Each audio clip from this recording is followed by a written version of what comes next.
I'm Sean Radlick, the founder and CEO of the company, and I'll be your guide today through the course, How to Create Your Own Personal Financial Statements. Now, financial statements are basically documents that help you keep tabs on how your finances are doing and what your financial situation is. And today we're going to review two of those documents. The first one's going to be an income statement, and the second one's going to be your balance sheet. And not only am I going to go through the definitions, but I'm also going to show step-by-step examples of each. And as a bonus, we actually, at the end of the course, attached both of these templates that I'm going to walk through so that you can download them and use them and input your own personal numbers to make sure that you're keeping tabs on your own situation.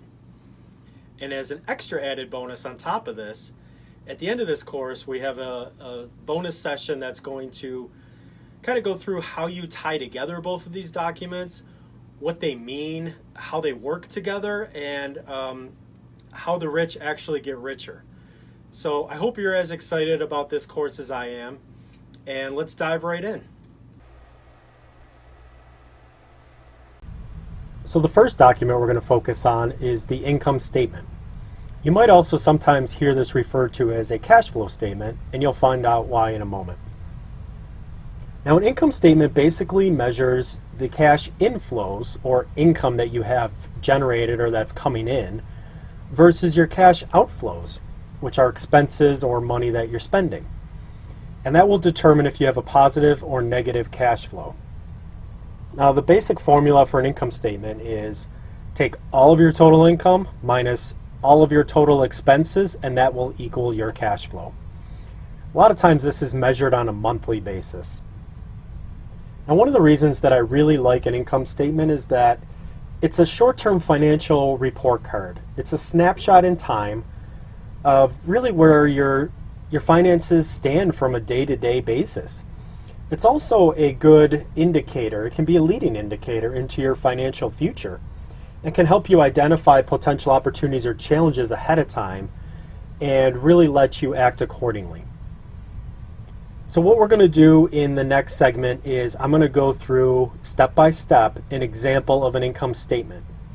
And I will fill in the numbers as we go so that you'll be able to understand how to do this on your own when you use your own personal numbers.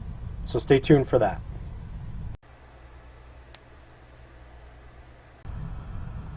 Hi everyone, as promised, I'm going to do a step-by-step walkthrough of a sample income statement. Now, the good thing is that I'm also attaching the blank templates at the end of this course so that you can download both the income statement and the balance sheet to go through and plug in your own numbers. So, let's go through this. Another good thing is that I've already preloaded all of the formulas, so all you have to do is simply put in your specific numbers. Now, step by step, we're going to go through the income side, and then I'm going to go through the expense side, and you'll see how this figures out the cash flow at the end.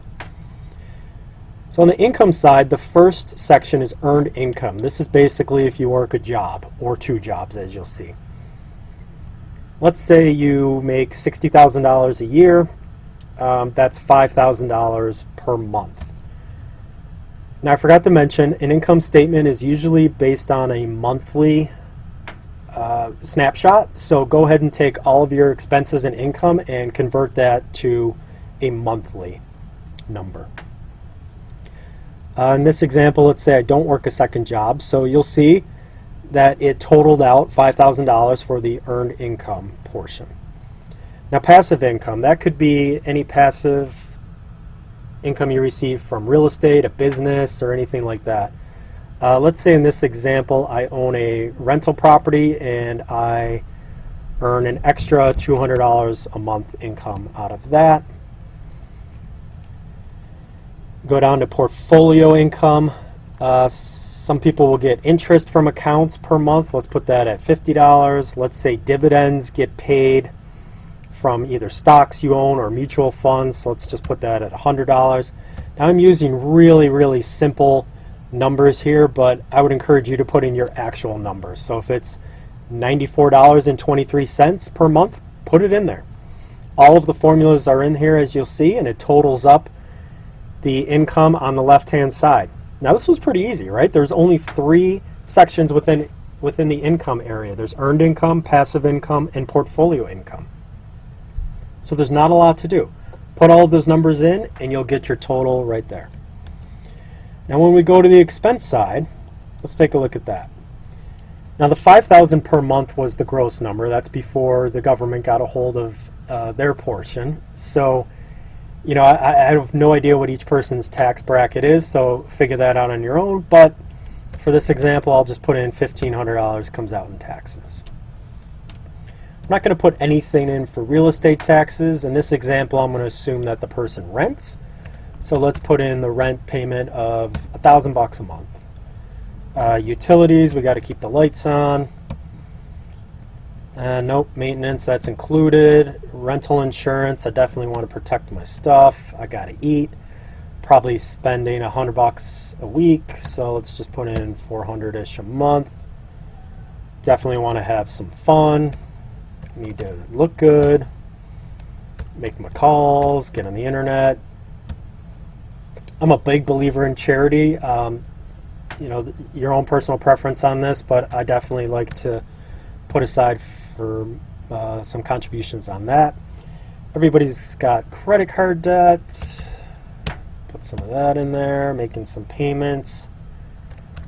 Yeah, let's say there's 2 cards, 1 car loan, whether it's a lease or an actual loan. Put the payment in there. Student loan payment, if you went to school and you've got some debt there. And then other expenses, things like car insurance or things that I hadn't actually itemized on here, just put in there. So you'll see at the bottom here, it added up all of those expenses that I put in, got a grand total of $5,100. And then the formula is already built in here, so it takes your income minus expenses and figures out your cash flow. In this case, we are positive. We are $250 positive each month. That's great.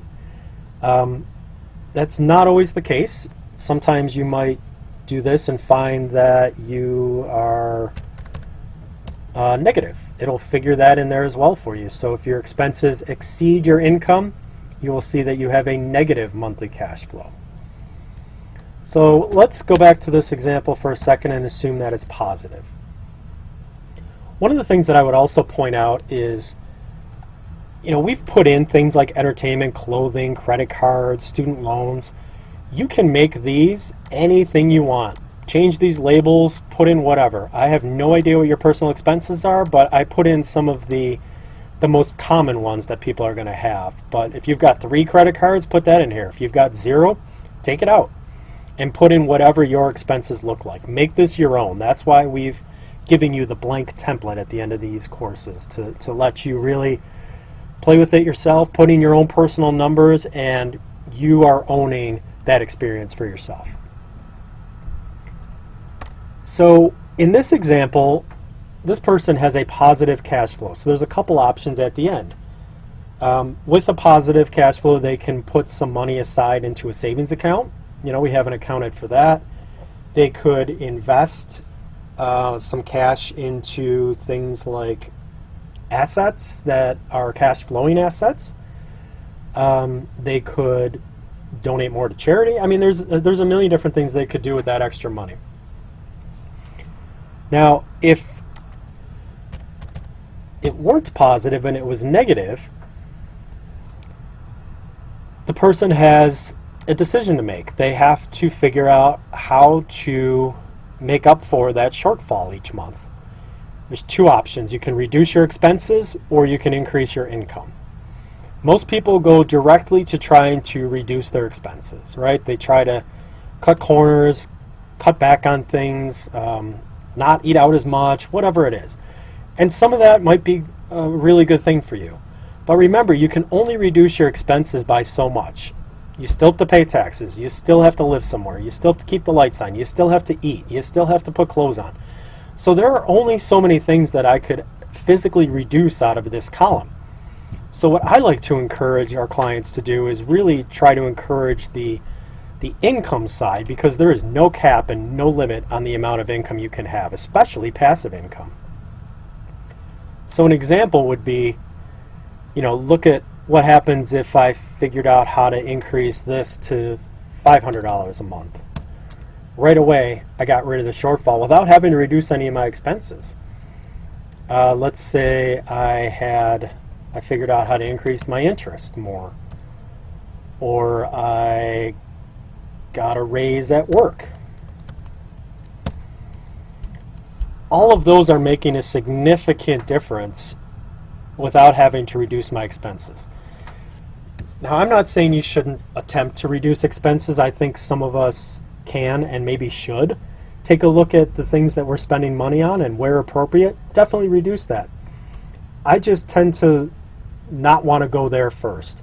A lot of other advisors out there will come at it from a scarcity mentality, where they want you to budget and cut down as much as you possibly can and live frugally and all of those kind of things. And that is just not our philosophy at Ignite My Money.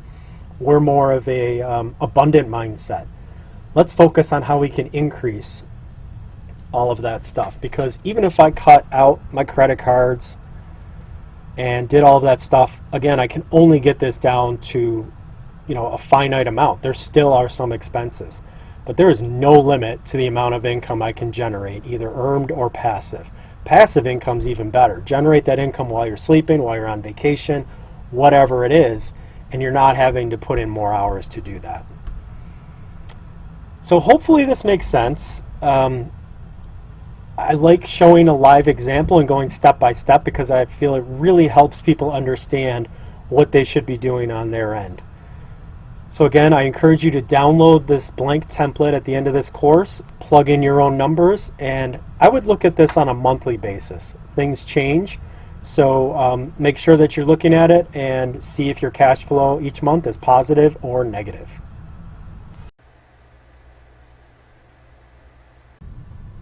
The second document we're going to talk about is a balance sheet. Now, a balance sheet provides an overall view of your wealth at a specific period in time. So it's pretty much a summary of all of your assets, what you own, and your liabilities, what you owe, and then your net worth. So the formula for the balance sheet is total up all of your assets and then total up all of your liabilities. Subtract liabilities from assets, and that will equal your net worth. Now, the reason I like a balance sheet is that it really is a longer-term financial report card, whereas we talked about the income statement was a shorter-term snapshot. Your balance sheet is a longer-term measure of how your financial situation is progressing over time. And it really helps you understand if you're making progress, if you become stagnant, and what you can do to adjust that. Now, similar to what we did in the last segment, I'm going to go ahead and go through an example of a balance sheet, step by step, and that way you'll be able to do it on your own with your own numbers.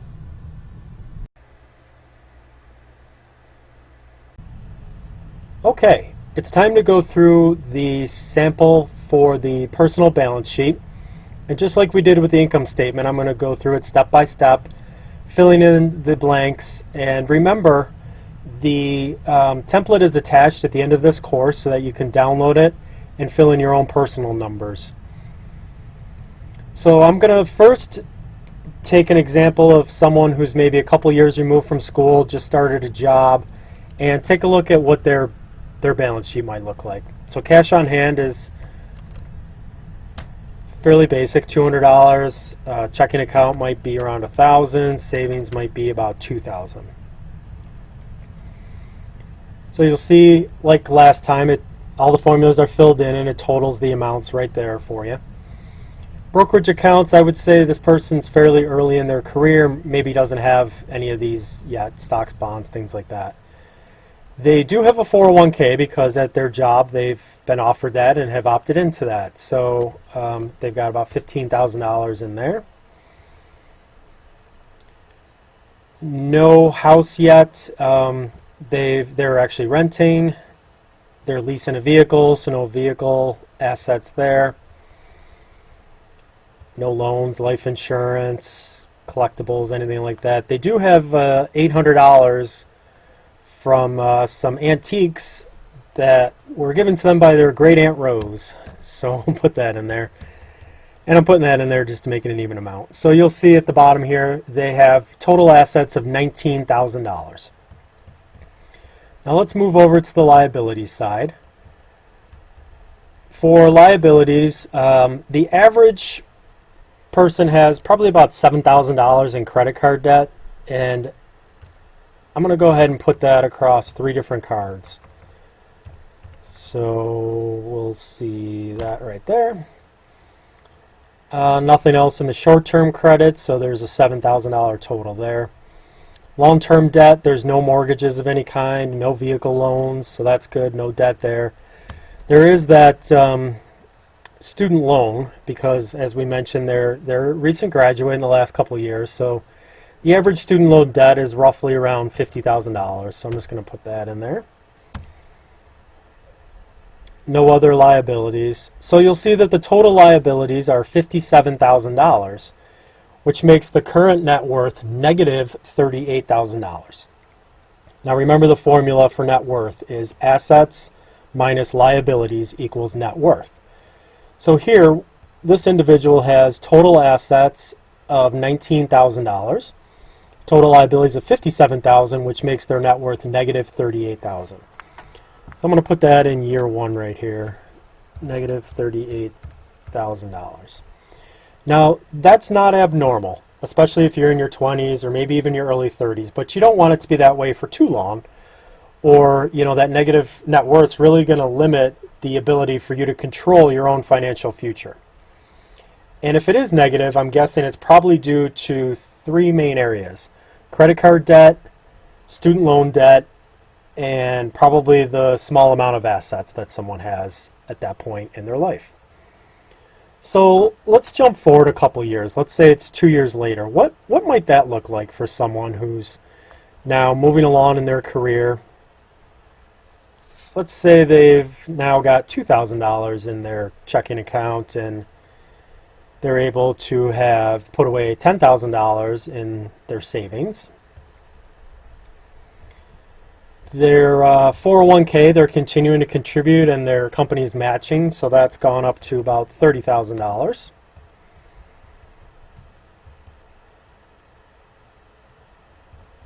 They've actually had the ability over the last couple of years to buy an income property for $100,000, and I'll talk about that in a minute. But that goes on the asset side. That's the value of that income property. They're still leasing their vehicles. They're still renting their primary mortgage. They've got, I don't know, a couple collectibles that they've purchased that are worth something. So now it's $2,000 there. So you'll see that the total assets have exploded from $19,000 the year before, or couple years before, now to $145,000 in assets. So let's take a look at what happened over the last few years on the liabilities side, the part that they owed. So one of the reasons they were able to get that investment property that we talked about on the asset side was that they were able to clear out all of their credit card debt. So congratulations to them. They eliminated that and used the proceeds that they had been paying each month and that to fulfill that debt, and they used it as a down payment for a rental property. Now the rental property, they still had to take out a mortgage, so the mortgage on that is $75,000.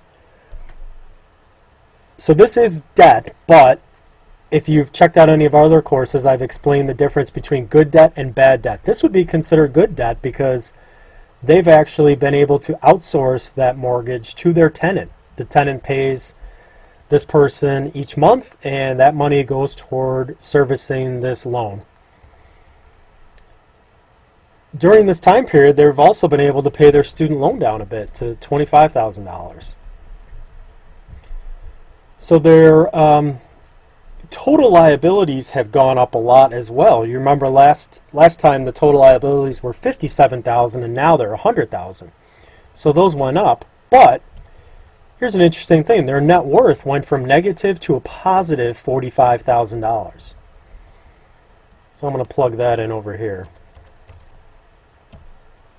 Now, the reason that your net worth will move is both sides can affect that. Either you reduce the amount of liabilities, the things that you owe someone, and or you increase the amount of assets that you own to your name. So it's kind of, that formula has two benefits. If you're totally increasing your assets and you're decreasing your liabilities at the same time, you're multiplying the effect that that has on your net worth. It's amazing how that works. Let's just go one step further too. Let's say over the next 2 years, they don't really do anything necessarily different, but the value of that income property they bought over the next 2 years goes to $115,000. And let's say they were able to watch their 401k go up to $40,000 over the next couple years, and they were able to put aside a little bit more in savings. So now there's $15,000 in savings. So again, the assets went up. They went up to $175,000. Not too shabby, right? And then let's look at the other side here. So over the next couple years, the mortgage is going to be paid down on that investment property, but remember, the tenant's the one paying it down. So let's say over the next 2 years it goes down $5,000. So it's down to $70,000 is still owed. And they're able to knock a little bit more off of their student loan. Maybe it goes down to, I don't know, $19,000. So their total liabilities continue to drop while their assets continue to rise. So now look at the net worth. Current net worth has ballooned up to $86,000. I'm going to put that down here. So you can see how quickly this can move if you focus on reducing the amount of liabilities that you owe and increasing the amount of assets that you own. And this is an extremely important lesson to learn. This formula, I cannot drive home more the point around how this will really help you secure a great financial future. Now, in addition, when this debt is paid off, let's say the student loan is completely paid off, you can take the money that you're using for that to buy more assets on the other side. Let's say you buy another income property. That will increase on the asset, and it will continue to make your net worth rise. So I hope this helped. This is something that I would recommend that you look at yearly, at least once a year, if not more.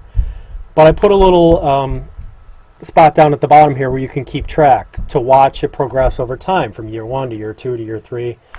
And it's really, really amazing to watch as your debts go down and your assets go up, how much difference it can make, even within a year or two, to your total net worth. So again, feel free to download this template at the end of the course, and I encourage you to go through this and insert your own numbers. So as promised, I want to give you a bonus session where we're going to go through how these two statements, the income statement and balance sheet, work together.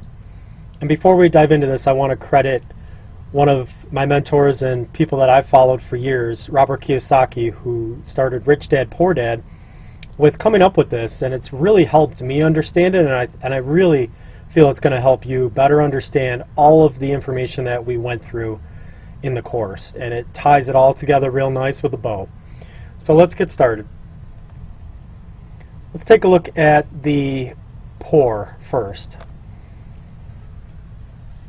Now, the poor typically has a job and brings in income, and unfortunately that income just is barely enough to cover their expenses. So you'll see from the chart here, the money comes in and the money flows right out through the expense portion of their income statement. So unfortunately there's never a real opportunity for them to accumulate any sort of debt like liabilities or any sort of assets. There just isn't enough money to do that. This is what's called really living paycheck to paycheck. Money comes in and money goes out the exact same month, and without that next paycheck coming in, there's really no way to survive. So unfortunately, that's how the poor operate in the world today. Now let's take a look at the middle class. Middle class has a slightly different chart here. They normally still work and most likely are making a decent salary.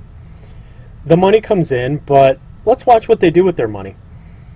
They take that income and it goes directly into buying liabilities. That's what they do with them. They buy things like a home, cars, vacation homes, they go to college, all of those things. And what are all of those things that I just listed? They're bad debt. They become liabilities.